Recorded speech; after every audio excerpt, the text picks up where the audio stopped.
E vocês lembram do preço do Bitcoin quando vieram aqui a última vez? Que a gente estava discutindo naquela época máximas, etc. A quanto ia. Ó, tava abaixo de 100k, não tava? Não lembro. Tava. Eu acho que tava abaixo de 100k, sim. Acho que ainda era menos de 100k, não tinha virado os 100. Ou se virou, tinha corrigido e tava abaixo, rastelando. Não era um momento de tanto otimismo quanto a gente tá vendo agora, apesar dos pesares, né? Então, tem que explicar por que do nada tem um pouco de otimismo. Porque, na minha opinião, ia cair, né? Por causa da guerra. Conflito? É. Então, uma das O coisas povo que a tá gente se pode matando, ver as é coisas que não caem. o dólar no Brasil caiu e cripto não tá reagindo tanto, apesar de ter caído também, porque é uma percepção de que o conflito talvez se mantenha como algo mais local. Até que a história é a primeira bomba nuclear, né? Aí as pessoas podem mudar de ideia. Se Esperemos isso que não aconteça. a acontecer. Mas apesar disso, eu achei surpreendente o fato de que o Bitcoin não caiu tanto assim, cara. É quase como se ele estivesse dizendo pra gente que essa guerra é uma não guerra, né? É tipo uma guerra de um lado só. Porque que nem você falou, se tiver uma resposta nuclear, se o Irã tiver uma bomba, aí o buraco é mais embaixo. Sim. Então os mercados estariam mais afoitos se a gente estivesse se aproximando disso. Eu não entendo nada de estratégia militar, sou só um curioso, mas me parece que essa é uma não guerra, que daqui a algumas semanas a gente vai olhar para trás e entender que o poder do Irã foi diminuído drasticamente nessas semanas e não que a gente estava chegando perto de um grande conflito. E o Bitcoin está perto de máxima histórica, né? Então casa com essa minha leitura. O que você acha, Cássio? Espero Cara, que seja assim. Eu acho que mesmo assim, ainda assim é surpreendente a resiliência do Bitcoin.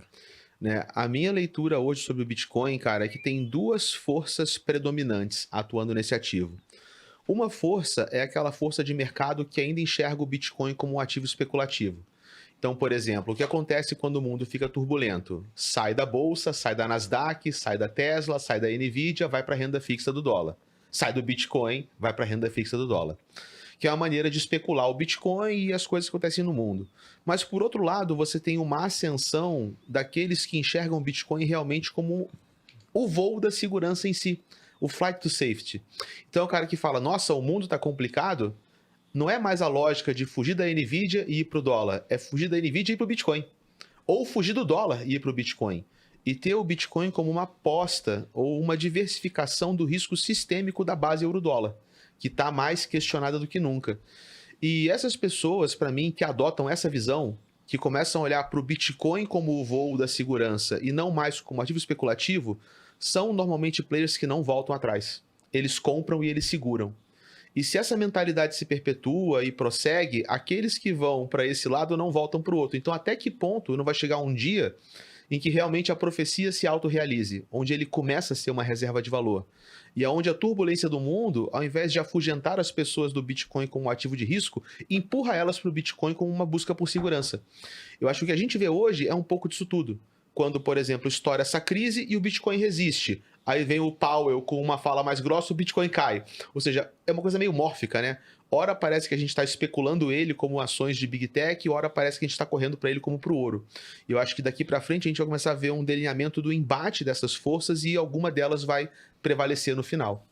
Eu penso da seguinte forma, cara. O Bitcoin, na minha opinião, é uma disrupção do ouro. E se a gente pensa no mundo de hoje, né, tudo que é analógico está sendo disruptado por aquilo que é digital. Tem até um pensador americano, na verdade não sei se ele é americano, mas ele fez carreira nos Estados Unidos, chamado Peter Diamandis, que ele fala que nós vivemos num ciclo de 6 Ds, que está acontecendo inclusive agora com a inteligência artificial. O primeiro D, obviamente, é digitalização. O segundo D que é interessante, que é a decepção, porque o começo da atividade digital nunca é tão boa quanto a atividade real. É você entrar no ChatGPT, fazer uma pergunta, ele erra, e você fala, isso aqui é uma bosta. Não serve para nada. Só que como aquilo é digital, a evolução é muito rápida, né? Aí o terceiro D é a disrupção, quando o digital fica melhor do que o presencial. E porque é digital, aquilo consegue ser desmaterializado, aí o custo é mais baixo, fica desmonetizado, e como é mais barato, fica democratizado. E o Bitcoin para mim é isso, porque é muito mais barato você comprar uma fraçãozinha de Bitcoin do que um grama de ouro. Um grama de ouro tá R$500.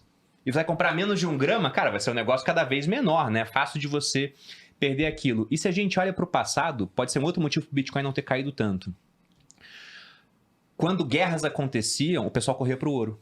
Então tem uma história famosa do Nathan Rothschild, durante as guerras napoleônicas, ele comprou muito ouro, achando que o conflito ia durar mais, né, naquela segunda parte do Império do Napoleão, quando ele voltou do exílio na Ilha de Elba, e ele estava entupido de ouro, só que teve a Batalha de Waterloo e o Napoleão perdeu muito rápido. Então dizem, mas aí também pode ter um pouco de antissemitismo na história, que ele mandou gente para Londres falando que o resultado da batalha foi outro. Então os títulos ingleses caíram muito, ele trocou ouro por título inglês e depois eles subiram muito porque viram a Inglaterra ganhou a guerra e vai conseguir sanar suas dívidas. Mas o ouro era um porto seguro. Se o Bitcoin é uma disrupção do ouro, ele tende a ser um porto seguro. Se eu penso na consequência mais extrema dessa guerra, supondo, que não é o que eu quero que aconteça, obviamente, né, batendo na madeira 3 vezes, que isso seja o começo de um conflito mundial. Cara, se tem uma coisa que a gente sabe sobre guerras é que são muito caras, né?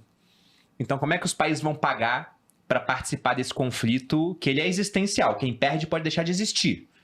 Eles vão ter que fazer o máximo possível, eles vão pegar a vida das pessoas e obrigar a ir para a guerra, alistamento militar obrigatório, eles vão criar muito dinheiro para poder pagar essa mão de obra, pagar materiais, então o mundo acabaria sob uma pilha de papel sem valor.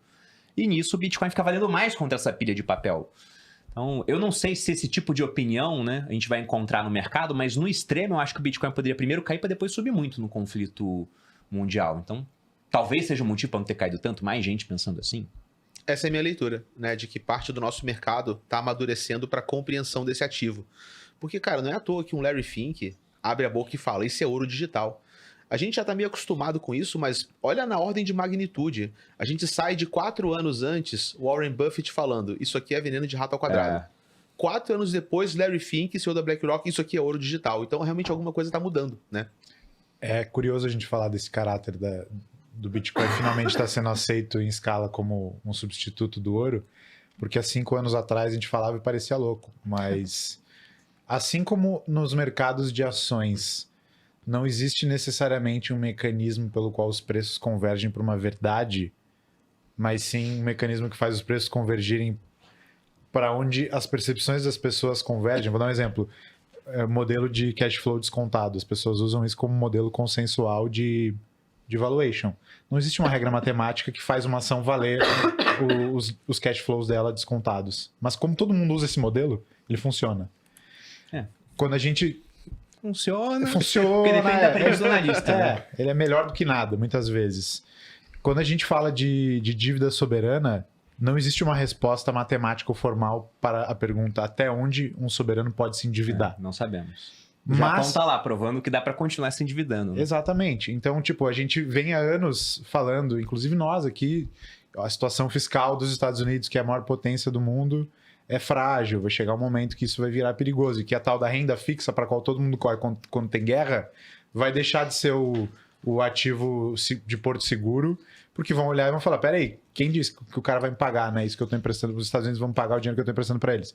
Então não existe uma resposta formal para essa pergunta, mas existe algo parecido com o modelo do cash flow descontado nas ações, que é a tal da lei de Ferguson, que diz que quando um país passa a gastar mais para servir a dívida dele, com juros, do que ele gasta com exército, com defesa, com projeção de poderio militar, é o começo do fim. É o ponto de inflexão incomum entre vários impérios que entraram em declínio ao longo do tempo. E os Estados Unidos cruzaram esse Rubicão em 2024.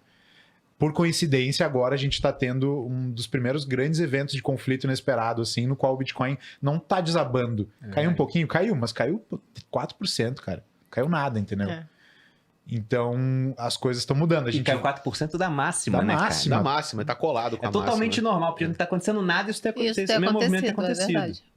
E tá lá, triscando a máxima, querendo subir mais, que nem o Casta falou. O perfil de comprador marginal que está definindo esse ciclo é o institucional, é o tesouro de uma empresa listada em bolsa. As buscas do Google Trends pelo Bitcoin estão muito longe das máximas de 2017 e 2021. Não é o varejão que está fazendo o preço. E esse comprador novo é um comprador que segura mais, que é mais resistente à volatilidade. Junta isso com o fato que a gente está vendo o preço cair menos, né? Tá com mais dificuldade para cair nesses momentos de incerteza. Está perto da máxima. Eu tô animado com o que pode vir por aí.